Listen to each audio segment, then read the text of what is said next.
when I came out of graduate school, not knowing what I wanted to be when I grew up, I thought I wanted to be an educator, but I wasn't sure. So after going in the military and coming back home, I signed a teaching contract as an instructor at DePaul. I went through a 12-month graduate program.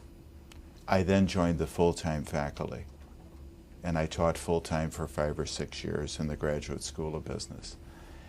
After that, I decided that I really wanted to go into management consulting, so I dropped rank to part-time instructor and have been on the adjunct faculty ever since in the School of Business, the School for Public Service, the old Rehab Administration program, and now for the School for New Learning.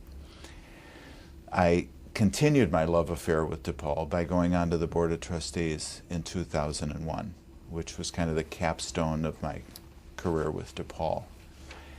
During that entire 40-year relationship with the university, what occurred to me is I didn't know anything about the guy whose name was on the front door, namely St. Vincent de Paul.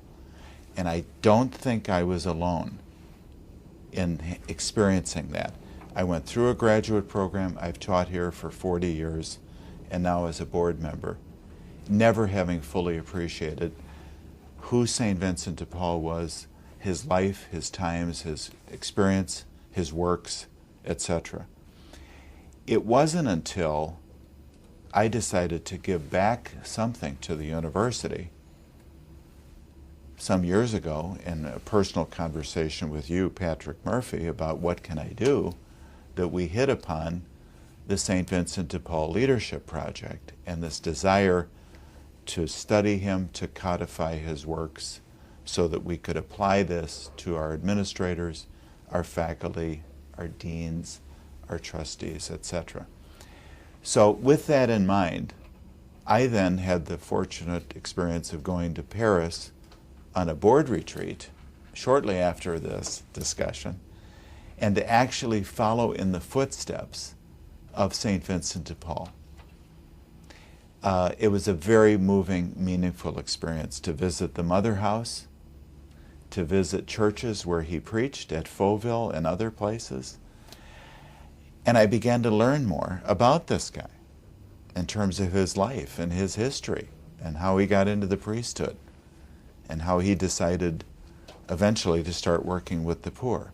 So I decided right then and there that I was doing the right thing by funding the St. Vincent de Paul Leadership Project so that no one would ever experience again what I experienced, and that is leaving the halls of DePaul University without a firm footing and grounding in who St. Vincent de Paul is, what the Vincentian values and mission are, and what we stand for and believe in.